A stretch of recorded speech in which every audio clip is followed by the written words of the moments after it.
നമസ്കാരം. വലിയൊരു വിജയം പ്രതീക്ഷിച്ചിരിക്കുന്ന UDFന്റെ ചങ്കില് മറ്റൊരു കനലുകൂടി കോരിയിട്ടിരിക്കുകയാണ് വേറൊരു സർവേ ഏജൻസി. വേറെ ഒന്നുമല്ല, കേരളത്തിലെ അല്ലെങ്കിൽ ഇന്ത്യയിലെ തന്നെ ഏറ്റവും വിശ്വസനീയമായിട്ടുള്ള ഒരു ഏജൻസിയാണ് ടുഡേസ് ചാണക്യ. അവരുടെ ട്രാക്ക് റെക്കോർഡ് നമുക്ക് സംശയിക്കേണ്ട കാര്യമില്ല. അതായത് ചെറിയ രീതിയിലുള്ള ചില പിഴവുകൾ സംഭവിച്ചിട്ടുണ്ടെങ്കിലും മെജോറിറ്റി ടൈം അവരുടെ പ്രൊഡിക്ഷൻസ് അല്ലെങ്കിൽ പ്രൊജക്ഷൻസ് വളരെ കൃത്യമായിട്ടുണ്ട്. ഒരു ഉദാഹരണമായിട്ട് 2021 തെരഞ്ഞെടുപ്പിന്റെ ചില കാര്യങ്ങൾ നോക്കിക്കഴിഞ്ഞാൽ നമുക്കത് മനസ്സിലാവും. 2021 ബംഗാൾ തെരഞ്ഞെടുപ്പ്, ബംഗാളിൽ ആദ്യമായിട്ട് BJP അധികാരം പിടിക്കാൻ വേണ്ടി കച്ചകെട്ടിയിറങ്ങിയ 2021 തെരഞ്ഞെടുപ്പിൽ ഒട്ടുമിക്ക സർവേ ഏജൻസികളും പറഞ്ഞിരുന്നത് BJP നേതൃത്വത്തിലുള്ള ഒരു സർക്കാർ വരുമെന്നാണ്. എന്നാൽ അതിനെല്ലാം തള്ളിക്കൊണ്ട് അവിടെ TMC വലിയ ഭൂരിപക്ഷത്തോടുകൂടി തിരിച്ചു വരുമെന്ന് പറഞ്ഞ ഏക ഏജൻസി ടുഡേസ് ചാണക്യയായിരുന്നു. 2021 കേരളത്തിലെ കണക്കെടുത്ത് നോക്കിക്കഴിഞ്ഞാലും സ്ഥിതി വ്യത്യസ്തമല്ല. എല്ലാവരും LDFന് നേരിയ മുൻതൂക്കമോ അല്ലെങ്കിൽ UDFന് നേരിയ മുൻതൂക്കമോ തൂക്കുസഭയോ ഒക്കെ പ്രവചിക്കുമ്പോൾ ഏതാണ്ട് 93-നും 104-നും ഇടയിലുള്ള ഒരു സീറ്റിൽ കേരളത്തിൽ CPM നേതൃത്വം നൽകുന്ന LDF സർക്കാർ തിരിച്ചു വരുമെന്ന് പറഞ്ഞ ഏക ഏജൻസി ടുഡേസ് ചാണക്യയായിരുന്നു. ആ ചാണക്യയുടെ പുതിയ കണക്ക് വന്നിരിക്കുകയാണ്. ആ കണക്കിനകത്ത് വളരെ ഇൻട്രസ്റ്റിംഗ് ആയിട്ടുള്ള കുറച്ച് കാര്യങ്ങളുണ്ട്. അത് ഇങ്ങനെയാണ് പറയുന്നത്. കേരളം 2025 സീറ്റ് പ്രൊജക്ഷൻസ് എന്ന് പറഞ്ഞിട്ട് UDF 69 സീറ്റിന് മുകളിൽ, 69 +or-9, ഇത് 69 സീറ്റിനേക്കാൾ 9 സീറ്റ് അധികമോ അല്ലെങ്കിൽ 9 സീറ്റ് കുറവോ നേടും എന്നാണ് പറയുന്നത്. BJP പറയുന്നത് 3 മുതൽ 11 സീറ്റ് വരെ BJP നേടിയേക്കാം എന്നാണ് പറയുന്നത്. 11 എന്ന് പറയുന്നത് അതിൻ്റെ ഒരു എക്സ്ട്രീം കണ്ടീഷനാണ്. അതൊരു വല്ലാത്ത പ്രൊജക്ഷൻ ആയി പോയിട്ടുണ്ട്. അതിനകത്ത് പലർക്കും തർക്കം ഉണ്ടാവും. പക്ഷെ 3 സീറ്റ് എന്ന് പറയുന്നത് BJP നേതൃത്വം അല്ലെങ്കിൽ ലീഡർഷിപ്പ് പ്രതീക്ഷിക്കുന്ന ഒരു സീറ്റ് ലെവലാണ്. 3 മുതൽ 11 സീറ്റ് വരെയാണ് BJPക്ക് ടുഡേസ് ചാണക്യ പ്രൊജക്ട് ചെയ്യുന്നത്. മറ്റൊരു പ്രധാനപ്പെട്ട സാധനം LDF, CPM നേതൃത്വം നൽകുന്ന LDFന് 64 +or-9 എന്നാണ് പറയുന്നത്. അത് 73 സീറ്റ് വരെ CPMന് നേടാൻ അല്ലെങ്കിൽ LDFന് നേടാൻ കഴിഞ്ഞേക്കും എന്നാണ് പറയുന്നത്. അല്ലെങ്കിൽ 64 സീറ്റിന് 9 സീറ്റ് കുറവ് എന്നാണ് പറയുന്നത്. അതായത് വലിയ ഒരു മത്സരം നടക്കുന്നു. ഇത് നെക്ക് ആൻഡ് നെക്കാണ് പോരാട്ടം നടന്നുകൊണ്ടിരിക്കുന്നത്. അപ്പോൾ ഇതിനകത്ത് CPM കടന്നുകൂടാനുള്ള സാധ്യത എന്ത് എന്നാണ് പറയുന്നത്. കഴിഞ്ഞ 2006 മുതൽക്കുള്ള എക്സിറ്റ് പോൾ ഫലങ്ങളെല്ലാം നോക്കിക്കഴിഞ്ഞാൽ അതിനകത്ത് CPMനും അല്ലെങ്കിൽ LDFനും ഈ കൊടുക്കുന്ന പ്രൊജക്ഷൻസ്, അവർ നൽകുന്ന പ്രൊജക്ഷൻസിനേക്കാൾ 10 സീറ്റ് വരെ അധികം നേടാൻ കഴിയാറുണ്ട്. അതായത് എക്സിറ്റ് പോൾ ഫലങ്ങളിൽ പ്രെഡിക്റ്റ് ചെയ്യുന്ന അല്ലെങ്കിൽ പ്രൊജക്റ്റ് ചെയ്യുന്ന റിസൾട്ടിൽ നിന്ന് ഒരു 10 സീറ്റ് അധികം നേടാൻ കഴിയാറുണ്ട്. UDFനാകട്ടെ അതൊരു 10 സീറ്റ് കുറവുമാണ് നേടാൻ കഴിയുന്നത്. അതിന് പല കാരണങ്ങളുണ്ട്. ഒന്ന്, സംഘടനാ സംവിധാനമാണ്. അതായത് നമ്മൾ ഒരു കൂട്ടം ആളുകളെ സമീപിച്ച് അവരിൽ നിന്ന് എടുക്കുന്ന ഒരു ഒപ്പീനിയനെ ഒരു സീറ്റിലേക്ക് പ്രൊജക്റ്റ് ചെയ്യുക, കൺവേർട്ട് ചെയ്യുകയാണ് സാധാരണ ചെയ്യുന്നത്. പക്ഷേ ഈ സംഘടനാ സംവിധാനം കൊണ്ട് ഈ പറയുന്ന പോലെ വോട്ട് എണ്ണി എടുക്കാൻ LDF നേതൃത്വത്തിന് അല്ലെങ്കിൽ LDF സംവിധാനത്തിന് കഴിയാറുണ്ട്. അതുകൊണ്ടാണ് ഈ നേരിയ വ്യത്യാസത്തിലുള്ള 10 മണ്ഡലങ്ങളിലെങ്കിലും LDFന് പെട്ടെന്നൊരു മേൽക്കൈ അല്ലെങ്കിൽ സീറ്റ് പ്രൊജക്ഷൻസിനേക്കാൾ കൂടുതൽ സീറ്റ് കിട്ടാൻ കാരണം അതുകൊണ്ടാണ്. UDFന് നഷ്ടപ്പെടുകയും ചെയ്യുന്നുണ്ട്.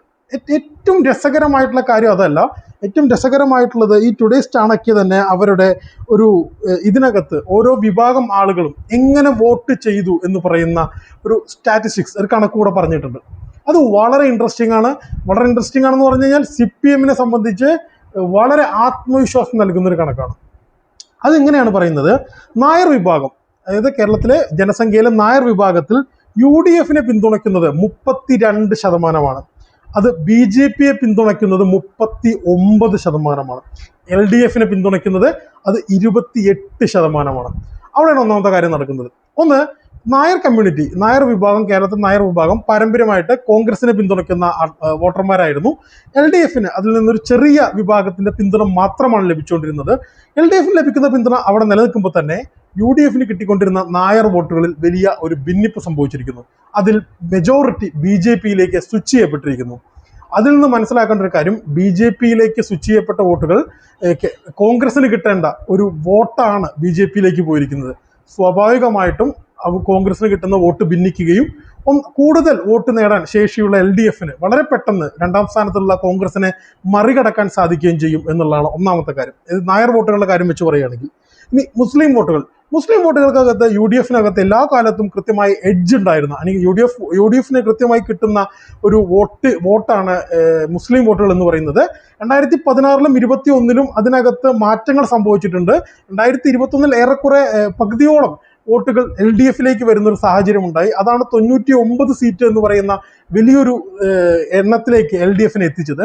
എന്നാൽ ഇത്തവണ തിരിച്ച് 2006-ലോ 2011-ലോ ഒക്കെ ഉണ്ടായ പോലെ തിരിച്ച് സാധാരണഗതിയിലേക്ക് മാറിയിരിക്കുകയാണ്. മുസ്ലിം വോട്ടർമാരിൽ 62% പിന്തുണ UDF-ന് കിട്ടുന്നു. അത് LDF-ന് കിട്ടുന്നത് കേവലം 33%. 4% മാത്രമാണ് NDA-ക്ക് ലഭിക്കുന്നത്. അതായത് മുസ്ലിം വോട്ട് എന്ന് പറയുന്നത് മുൻകാലങ്ങളിൽ എങ്ങനെയാണോ വിഭജിച്ചു പോയിരുന്നത് അതേ പാറ്റേൺ ഇത്തവണയും പിന്തുടരുന്നു എന്നുള്ളതാണ്. അതിനകത്തും LDF-ന് സമാധാനിക്കാവുന്ന ഒരുപാട് ഘടകങ്ങളുണ്ട് എന്നാണ് പറയുന്നത്. കഴിഞ്ഞ തദ്ദേശ സ്വയംഭരണ തെരഞ്ഞെടുപ്പാണെങ്കിലും ലോക്സഭാ തെരഞ്ഞെടുപ്പാണെങ്കിലും ഇതിനെല്ലാം ശേഷം CPM-നെതിരെ ഉയരുന്ന അല്ലെങ്കിൽ CPM-നെതിരെ കോൺഗ്രസ് അല്ലെങ്കിൽ UDF ഉന്നയിക്കാൻ ശ്രമിക്കുന്ന ഒരു കാര്യമായിരുന്നു BJP-യുടെ B ടീമായിട്ടാണ് പ്രവർത്തിക്കുന്നത്. അതുകൊണ്ട് തന്നെ അത് കൃത്യം ലക്ഷ്യത്തോട് കൂടിയിട്ടായിരുന്നു. 2021-ൽ LDF-നൊപ്പം നിന്നിട്ടുള്ള മുസ്ലിം കമ്മ്യൂണിറ്റിയെ കൃത്യമായി തിരിച്ച് തങ്ങളുടെ പഴയ കേന്ദ്രമായ UDF-ലേക്ക് എത്തിക്കുക എന്ന ലക്ഷ്യത്തോടു കൂടി മാത്രമായിരുന്നു ഇത്തരം ഒരു പ്രചാരവേല നടത്തിയിരുന്നത്. അതായത് ഒരു സംഘപരിവാർ അനുകൂല നിലപാട് LDF-ഉം CPM-ഉം സ്വീകരിക്കുന്നു എന്നുള്ളതാണ് അങ്ങനെ ഒരു പ്രതീതി വരുത്താൻ വേണ്ടി പലരും ശ്രമിച്ചിരുന്നു. എന്നാൽ അത്തരത്തിൽ തദ്ദേശ സ്വയംഭരണ തെരഞ്ഞെടുപ്പിൽ അത്തരത്തിലൊരു കൺസോൾട്ടേഷൻ സംഭവിക്കുകയും ചെയ്തു. കഴിഞ്ഞ കാലങ്ങളിൽ ഒരിക്കലും കോട്ടം തട്ടാത്ത കോഴിക്കോട് ജില്ലയിൽ പല മേഖലകളിലും CPM-നെ അടിപതറുന്നതിലേക്ക് എത്തിച്ചത് ഇത്തരത്തിലുള്ള മുസ്ലിം ന്യൂനപക്ഷ വോട്ടുകളുടെ ഒരു കൺസോൾട്ടേഷൻ ആയിരുന്നു. എന്നാൽ ആ കൺസോൾട്ടേഷൻ ഇല്ലാതായിരിക്കുന്നു എന്നാണ് ടുഡേയ്സ് ചാണക്യയുടെ സർവേ കാണിക്കുന്നത്. അതായത് മുൻകാലങ്ങളിൽ കിട്ടിയിരുന്ന പോലെ മെജോറിറ്റി വോട്ട് കിട്ടുന്നത് UDF-നാണ്. എന്നാൽ LDF-ന് കിട്ടിക്കൊണ്ടിരുന്ന 33% വോട്ട് അത് കൈമോശം വന്നിട്ടില്ല, അത് അവിടെ തന്നെ നിൽക്കുന്നു. 4% പിന്തുണ എന്ന് പറയുന്നത് NDA-ക്ക് കിട്ടുന്നു എന്നാണ് പറയുന്നത്. മറ്റൊരു പ്രധാനപ്പെട്ട സാധനം, വളരെ ക്രൂഷ്യൽ ആയിട്ടുള്ള സംഭവം, ഈഴവ വോട്ടുകളിൽ UDF-ന് കിട്ടുന്നത് കേവലം 20% വോട്ടാണ് UDF-ന് കിട്ടുന്നത്. അതൊരു പ്രധാനമായിട്ടും UDF-ന് തിരിച്ചടിക്കുന്ന ഒരു കണക്കാണ് ഈഴവ വോട്ടുകൾ എന്ന് പറയുന്നത്. അത് വടക്കോട്ട് പോകുമ്പോൾ ഈഴവ വോട്ടുകളൊന്നും തെക്കോട്ട് പോകുമ്പോൾ ഈഴവ വോട്ടുകളൊന്നും വടക്ക മലബാറിലേക്ക് പോകുമ്പോൾ തീയ വോട്ടുകൾ എന്നറിയപ്പെടുന്ന വോട്ടുകളാണ് ഈ കാറ്റഗറിയിലുള്ളത്. ഹിന്ദു OBC വിഭാഗത്തിൽപ്പെടുന്ന വോട്ടുകളാണ്. ഈ വോട്ടർമാരിൽ 20% മാത്രമാണ് UDF-നെ പിന്തുണയ്ക്കുന്നത് എന്നാണ് പറയുന്നത്. ഇത് വളരെ ഞെട്ടിക്കുന്ന മറ്റൊരു കണക്കെന്ന് പറയുന്നത് അതിൽ 32% വോട്ടുകൾ BJP പിന്തുണയ്ക്കുന്നു എന്നാണ് പറയുന്നത്. അവിടെയും കോൺഗ്രസിന് വലിയൊരു നഷ്ടം സംഭവിക്കുകയാണ്. ആ നഷ്ടം സംഭവിക്കുന്നത് നായർ വോട്ടുകളിലുണ്ടായ അതേ നഷ്ടം ഇവിടെയും സംഭവിക്കുന്നു. അതായത് കോൺഗ്രസിന് കിട്ടേണ്ട അല്ലെങ്കിൽ സർക്കാർ വിരുദ്ധ വോട്ടുകൾ കോൺഗ്രസിലേക്ക് മാത്രം വരേണ്ട സമയം മാറി അത് BJP-യിലേക്ക് സ്വിച്ച് ചെയ്തു. നായർ വോട്ടുകളിലാണെങ്കിലും ഈഴവ വോട്ടുകളിലാണെങ്കിലും അതിലെ മെജോറിറ്റി എന്ന് പറയുന്നത് കോൺഗ്രസിനേക്കാൾ കൂടുതൽ ആളുകൾ BJP-യിലേക്ക് അല്ലെങ്കിൽ BJP-ക്ക് പിന്തുണയ്ക്കുന്ന ഒരു സാഹചര്യം ഉണ്ടാകുന്നു. ഇതിനകത്ത് വളരെ പ്രധാനമായിട്ട് പറയുന്നത് കാലങ്ങളായിട്ട് CPM-ന് മാത്രം CPM-ന്റെ സ്ട്രോങ് ഹോൾഡായിട്ട് അറിയപ്പെടുന്ന ഈഴവ വോട്ടുകളിൽ 47% അവർ LDF-നെ പിന്തുണയ്ക്കുന്നു എന്നാണ് പറയുന്നത്. അതായത് കഴിഞ്ഞ ലോക്സഭാ തെരഞ്ഞെടുപ്പ് കഴിഞ്ഞപ്പോൾ ആറ്റിങ്ങലും ആലപ്പുഴയും ഒക്കെ BJP വലിയ നേട്ടം ഉണ്ടാക്കിയപ്പോൾ പറഞ്ഞിരുന്ന അല്ലെങ്കിൽ നെറേറ്റീവ് ആയിരുന്നു CPM-ന്റെ ഈഴവ വോട്ടുകൾ BJP-യിലേക്ക് സ്വിച്ച് ചെയ്തു, അതാണ് ഇത്തരത്തിലൊരു തെരഞ്ഞെടുപ്പ് ബലം വരാൻ കാരണമെന്നാണ് പറഞ്ഞിരുന്നത്. എന്നാൽ ആ സ്ഥിതി മാറിയിരിക്കുന്നു. ഈ CPM-ന്റെ ഈഴവ വോട്ടുകൾ CPM-ൽ തന്നെ ഉറച്ചു നിൽക്കുന്നു. 47% വോട്ടുകളിൽ ഉറച്ചു നിൽക്കുന്നു. എന്നാൽ കോൺഗ്രസിന് കിട്ടേണ്ട വോട്ടുകളിൽ വലിയ രീതിയിലുള്ള ഒരു നഷ്ടം സംഭവിക്കുന്നു. കോൺഗ്രസിന് ലഭിക്കുന്നത് കേവലം 20% ഈഴവ വോട്ടുകൾ മാത്രമാണ്. 32% വോട്ടുകൾ BJP-യിലേക്ക് പോകുന്നു. മറ്റൊരു പ്രധാനപ്പെട്ട കമ്മ്യൂണിറ്റിയാണ് ക്രിസ്ത്യൻ കമ്മ്യൂണിറ്റി. മുസ്ലിം ന്യൂനപക്ഷത്തെ പറഞ്ഞ പോലെ തന്നെ എല്ലാ കാലങ്ങളിലും UDF-നോട് അനുകൂലമായിട്ടുള്ള നിലപാട് സ്വീകരിച്ചിരുന്നു. കഴിഞ്ഞ തെരഞ്ഞെടുപ്പിലെ കേരള കോൺഗ്രസ് എമ്മിനെ കൊണ്ടുവന്ന് ഈ ക്രിസ്ത്യൻ മൈനോറിറ്റിയുടെ വോട്ട് നേടാൻ വേണ്ടിയിട്ട് LDF വലിയൊരു ശ്രമം നടത്തിയിരുന്നു. ഇത്തവണത്തെ ഈ ടുഡേയ്സ് ചാണക്യയുടെ കണക്ക് പ്രകാരം 53% ക്രിസ്ത്യൻ കമ്മ്യൂണിറ്റി ഉള്ളവരും UDF-നെയാണ് പിന്തുണയ്ക്കുന്നതെന്നാണ് പറയുന്നത്. BJP-ക്ക് 11%. ക്രിസ്ത്യൻ ഔട്ട്റീച്ച് പരീക്ഷണമെല്ലാം BJP-യുടെ പാളി എന്നാണ് മനസ്സിലാവുന്നത്. 11% പിന്തുണ മാത്രമാണ് കിട്ടുന്നത്. LDF-നെ പിന്തുണയ്ക്കുന്ന 34% ക്രിസ്ത്യൻ കമ്മ്യൂണിറ്റിയിൽപ്പെട്ട ആളുകളുണ്ടെന്ന് പറയുന്നു. അടുത്തത് പട്ടികജാതി വോട്ടുകൾ അല്ലെങ്കിൽ SC വോട്ടുകൾ എന്ന് പറയുന്നത്. അതിനകത്ത് എല്ലാ കാലത്തും അറിയാം LDF-നൊപ്പം ഉറച്ചു നിന്നിരുന്ന വോട്ടേഴ്സ് ആയിരുന്നു SC വോട്ടേഴ്സ് എന്ന് പറയുന്നത്. കൃത്യമായിട്ട് കഴിഞ്ഞ കാലങ്ങളിൽ അവരിലേക്ക് BJP കടന്നു കയറാൻ പല ശ്രമവും നടത്തിയിട്ടുണ്ടായിരുന്നു.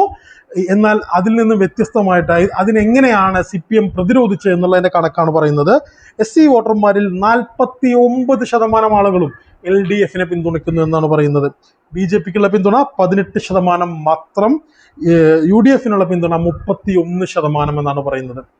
അതായത് CPMന്റെ നിലവിലുള്ള എല്ലാ വോട്ട് ബാങ്കും കൃത്യമായി സുരക്ഷിതമാക്കാൻ ഈ തെരഞ്ഞെടുപ്പിൽ കഴിഞ്ഞിരിക്കുന്നു. കഴിഞ്ഞ തദ്ദേശ തെരഞ്ഞെടുപ്പിൽ പാളിയതിൽ നിന്ന് പാഠം ഉൾക്കൊണ്ടുകൊണ്ട് ഇത്തരമൊരു നീക്കം നടത്തിയിരിക്കുന്നു. CPMന്റെ വോട്ടുകൾ കൃത്യമായി വീഴുന്നു. CPMന്റെ കേഡർ വോട്ടുകൾ കൂടി ചേരുന്നതോട് കൂടിയിട്ട്, അല്ലെങ്കിൽ ഏറ്റവും കൂടുതൽ MLA-മാരുള്ള LDFന് MLA-മാരുടെ പെർഫോമൻസ് കൂടി കൂടുന്ന സ്ഥിതിക്ക് 73 എന്ന ചാണക്യയുടെ ഫിഗറിന് മുകളിലേക്ക് എന്തായാലും എത്താൻ കഴിയും എന്നാണ് നിലവിലെ കണക്കുകൂട്ടൽ.